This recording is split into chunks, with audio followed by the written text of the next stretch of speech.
Bonjour, je suis le professeur Artimus.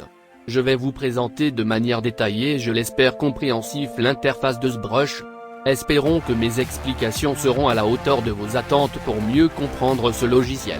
Comme pour chaque vidéo que vous appréciez sur YouTube, rien n'a changé, pensez à vous abonner à la chaîne, de mettre évidemment un pouce pour dire que vous avez adoré et un commentaire pour dire que je suis génial, ça flatte toujours mon ego de professeur autoproclamé, non diplômé de ZBrush. Allez, c'est parti. Voici ZBrush tel qu'il nous apparaît une fois ouvert. Regardons maintenant chaque élément de cette interface pour mieux s'en servir. Cet espace s'appelle le canevas ou la toile.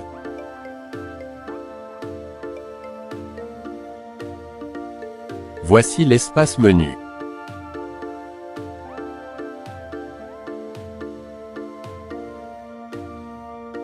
Maintenant voyons l'emplacement de ce que l'on appelle les étagères.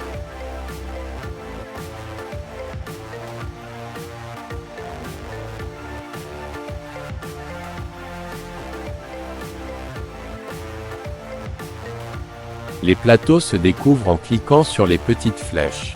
En double-cliquant dessus vous ouvrez les plateaux, bien évidemment en double-cliquant à nouveau dessus vous les refermez. Quand les plateaux sont refermés, vous augmentez la surface de travail du canevas. Voici une image des plateaux ouverts réduisant ainsi le visuel et la surface de travail du canevas. Les points rouges indiquent les plateaux ouverts et la flèche indique le plateau ouvert par défaut. Les plateaux vous permettront de personnaliser votre interface de travail en installant les raccourcis des fonctions que vous utilisez le plus souvent pour mieux fluidifier votre travail. Pourquoi personnaliser l'interface? Si quand vous sculptez votre pièce que l'on va essayer d'apprendre à appeler Subtool, et que vous utilisez régulièrement les mêmes brosses, il sera vite pénible d'ouvrir sans arrêt l'onglet brosse, puis de recommencer la même opération pour sélectionner une autre brosse. Pour éviter cela, nous allons déplacer certaines brosses dans les étagères, nous utiliserons ici celle du bas. Allez dans l'onglet « Préférences », puis « Configuration ».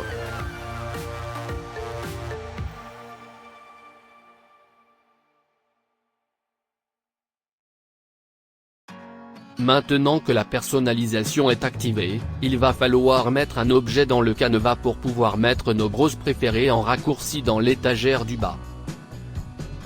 Suivez bien cette partie, car elle est très importante. Voici notre interface sans Subtool et sans aucune modification pour le moment. Donc nous allons importer un élément dans notre canevas.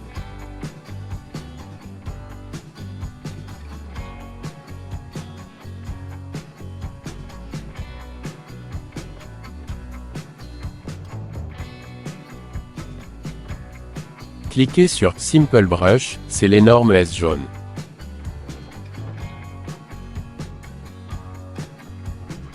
Quand vous aurez cliqué dessus, vous aurez ceci. Pour notre exemple, nous sélectionnerons le cube.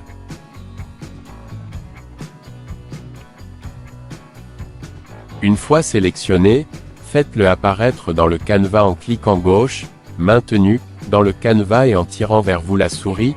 Il apparaîtra en grossissant jusqu'à ce que vous relâchiez le clic gauche.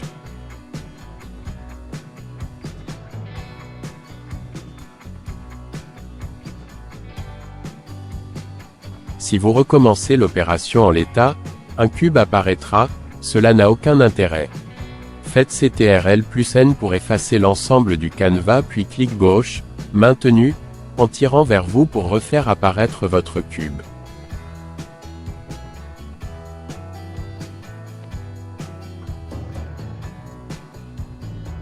Tel que c'est là, on ne peut toujours pas sculpter.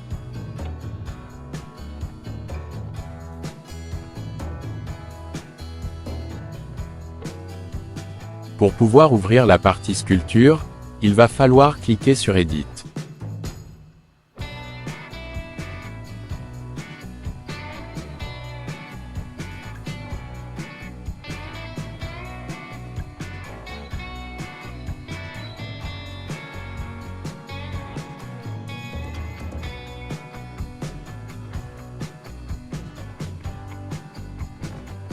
Maintenant nous allons donc pouvoir sculpter notre cube, mais quand sur clique dessus pour sculpter, un message apparaît nous disant que ce n'est pas possible, voiture notre cube n'est pas un Polymesh 3D. Il va donc falloir le convertir en Polymesh 3D en cliquant sur le bouton permettant de le faire.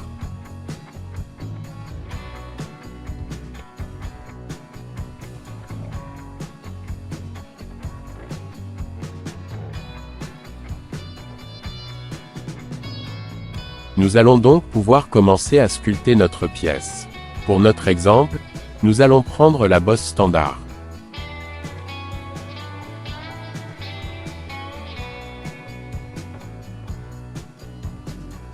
On s'aperçoit que la sculpture que l'on a commencé à faire n'est pas très jolie, et pour cause, nous n'avons pas assez de polygones pour sculpter quelque chose de moins grossier.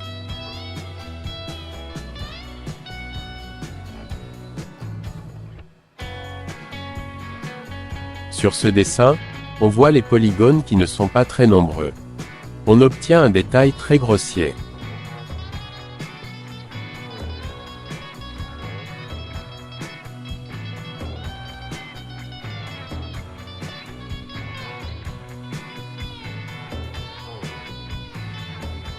Donc pour pouvoir avoir une sculpture moins grossière, nous allons voir comment augmenter le nombre de polygones.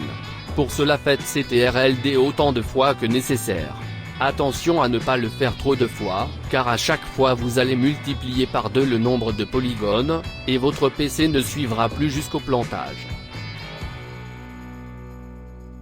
Pour voir le nombre de polygones, regardez sur la photo. Environ 500 000 ou 1 million de polygones seront largement suffisants. Faites aussi des tests avec moins de polygones. 200 000 devrait être aussi largement suffisant. Dites-vous que moins il y aura de polygones, plus votre PC ira vite. On voit tout de suite que l'on a plus de polygones pour travailler notre cube, donc cette fois cela devrait être plus net pour sculpter notre cube.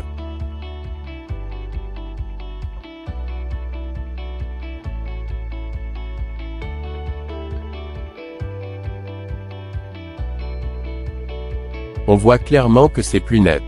Attention, plus vous mettez de polygones, plus votre PC va devoir calculer et donc ramer. Si vous avez une config PC de fou, pas de souci. Autre point, plus vous aurez de polygones, plus à l'enregistrement la taille de votre fichier sera énorme. Maintenant que nous avons mis notre subtool le cube en 3D dans de bonnes conditions de sculpture, nous allons pouvoir commencer à personnaliser notre interface ZBrush pour, comme on l'avait dit au début, avoir sous la main les brosses et fonctions que l'on utilise le plus souvent pour ne pas aller les chercher un peu partout et perdre un temps fou. Pour pouvoir mettre les brosses que nous utilisons le plus souvent en raccourci, il va falloir donc pour rappel vérifier que l'on a bien activé la personnalisation, dans Préférences et Configurations puis avoir un objet dans le Canva qui est en Polymesh 3D, sélectionner Edit, ensuite par exemple avoir déployé l'étagère du bas. Tout ceci a été vu sur les présentations plus haut dans la vidéo. Maintenant que tout est en place, cliquons sur la brosse standard pour ouvrir la fenêtre des brosses et cliquez sur une brosse de votre choix, pour le test n'importe laquelle.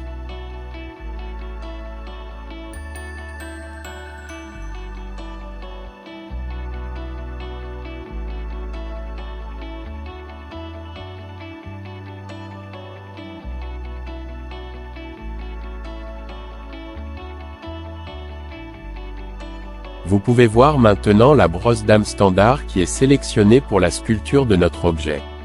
Ensuite cliquez sur l'onglet brosse qui se trouve dans le menu pour déployer une fenêtre qui vous montre toutes les dernières brosses dans la brosse dame standard.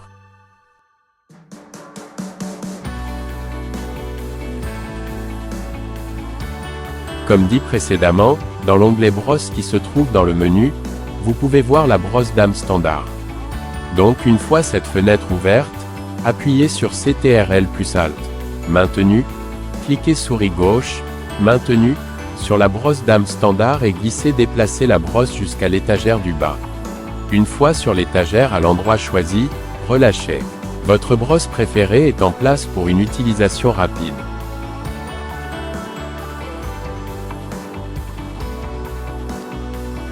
Une fois que vous avez personnalisé votre étagère du bas avec vos brosses, n'oubliez pas d'enregistrer votre configuration et de désactiver la personnalisation. Tout ceci se trouve dans l'onglet Préférences qui est dans le menu puis Configuration. Si vous désirez vous débarrasser de votre brosse mise dans l'étagère du bas, il vous faudra toujours aller dans l'onglet Préférences et activer la personnalisation. Ensuite, même opération que la brosse dans l'étagère du bas, on fait CTRL plus Alt, on clique bouton gauche souris, maintenu, sur la brosse que l'on veut se débarrasser et on fait un glisser-déplacer vers le canevas et on lâche le clic gauche. À ce moment-là, on vient de se débarrasser de la brosse mise en raccourci. Bien sûr, après on n'oublie pas d'enregistrer la configuration qui se trouve dans Préférences puis Configuration.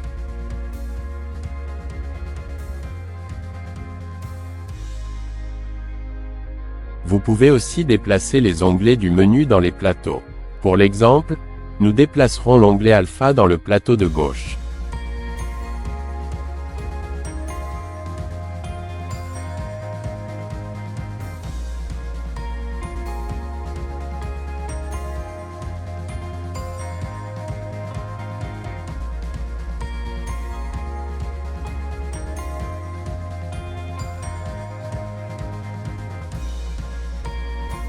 N'oubliez pas que vous devez activer la personnalisation pour pouvoir effectuer cette modification de votre interface et une fois vos modifications terminées, d'enregistrer la configuration.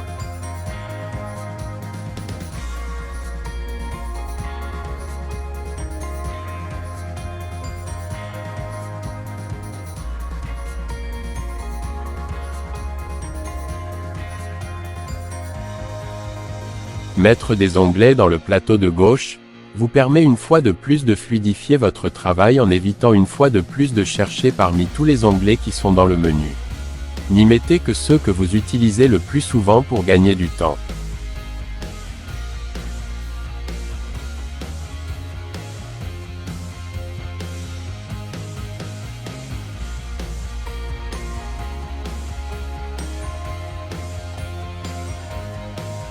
Il y a d'autres manières de mettre des objets dans le canevas, mais pour cette vidéo on en a choisi un. Nous verrons dans d'autres vidéos quelles sont les autres manières de mettre des objets dans notre canevas pour sculpter, modifier ou même rajouter un objet existant. Cette vidéo est maintenant terminée, j'espère qu'elle vous aura plu et qu'elle vous aura apporté des réponses claires que l'on ne trouve pas ailleurs. Je suis le professeur Artimus et je vous dis à bientôt dans une prochaine vidéo.